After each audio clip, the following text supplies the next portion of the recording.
काल महाजन म्हणतात आता हाऊसफुल झालाय भाजपा, हे सगळे चोर महाराष्ट्रातले त्यांनी आता पक्षात घेऊन आता आमचा पक्ष हाऊसफुल झालेला आहे असं काल गिरीश महाजन म्हणाले. बघा यांचा पक्ष या चोर दरोडेखोरांचे पक्ष बनलेला, यात कुठली नैतिकता आणि कुठली संस्कृती आणि कुठला संस्कार काही नाही. मी तुझ्या पाठीशी आहे म्हणजे काय, तुझा बाप दिल्लीत बसलाय नाही ते अमित शहा, तो ठरवेल.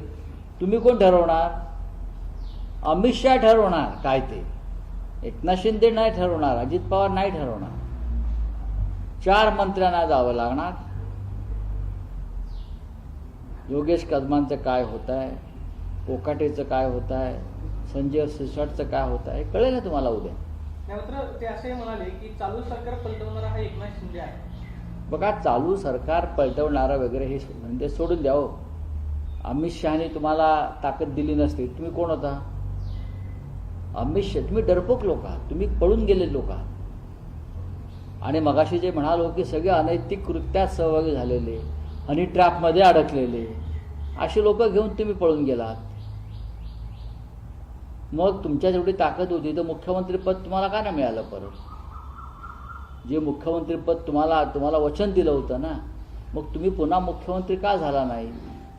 आहे लक्ष देत्या त्यांच्याकडे. चला संपला. हनी ट्रॅप इतकं चर्चेत असून काल जे आहे आपण बघितलं पुण्यात रेव पार्टी मध्ये काही लोक पकडले गेले, त्यात रोहिणी खडसे जे एकनाथ खडसे यांच्या पुत्री आहेत, डॉटर आहेत, त्यांच्या ज्या हजबंड आहेत म्हणजे जावई. हा संपूर्ण प्रकार मला संशयास्पद वाटतो अजूनही. रेव पार्टीचा संशयात तिथे एखादी पार्टी सुरू असेल, 4 दिवस वॉच ठेवून एका माणसावर, म्हणजे कोणावर तर खडसेंच्या जावयावर 4 दिवस वॉच होता म्हणून. एवढा वॉच जर पहलगावमध्ये ठेवला असता तर ते अतिरेकी पळून नसते गेले. बरं, एवढा वॉच जर त्या पहलगावमधल्या अतिरेक्यांवर ठेवला असता तर ती घटनाच घडली नसती. 26 आमच्या महिलांचं कुंकू पुसलं गेलं नसतं. आणि ते अतिरेकी आज जे सापडत नाहीत ते सापडले तरी असते झाल्यावर. हे कोणावर आहे? गिरीश महाजन. तुम्ही पाहिलं असेल गिरीश महाजनच्या चेहऱ्यावरती काल असुरी आनंद होता. काय गिरीश महाजनच्या चेहऱ्यावरचा काल जर असुरी आनंद पाहिला असेल तर ह्यामागे काय घडतंय आणि घडवलंय हे तुम्हाला लक्षात येईल. की इतका आनंद गिरीश महाजनला का व्हावा की खडसेंचा जावई पकडला गेला किंवा त्याला अटक केली. माणसाला आपण मंत्री आहोत हे भान त्याला नाही आहे. त्या माणसाला काल त्याचा उल्लेख केला, हा मोकाट सुटलेला सांड आहे फडणवीस मंत्रिमंडळातला, असं मी काल म्हटलेलं आहे. ते खरं आहे. आणि हाच फडणवीसांना अडचणीत आणणार आहे. या महाराष्ट्रातले सगळे गुंड पुंड दरोडेखोर बलात्कारांना घेऊन यांनी पक्ष उभा करण्याचा प्रयत्न चालवला. त्यांना आता रवींद्र चव्हाणांची साथ मिळते.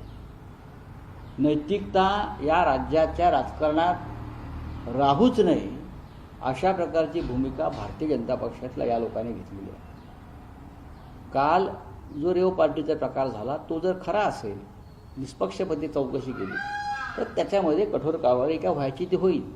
पण गिरीश महाजन यांच्या चेहऱ्यावरती फक्त नाचायचेच बाकी होते. त्यांची जी काय बॉडी लँग्वेज होती, फक्त आता सापडले खडसेंच्या जावई सापडला. बघा महाराष्ट्राच्या राजकारणामध्ये आम्ही किमान पथ्य पाळतो की कुटुंबापर्यंत आम्ही पोचलो नाही. दुर्दैवानं भारतीय जनता पक्षातले लोक कुटुंबापर्यंत पोचायला लागले, त्यांना बदनाम करायला लागले. खडसे गेल्या 3 दिवसापासून हनी ट्रॅपवर बोलतात म्हणून मुद्दा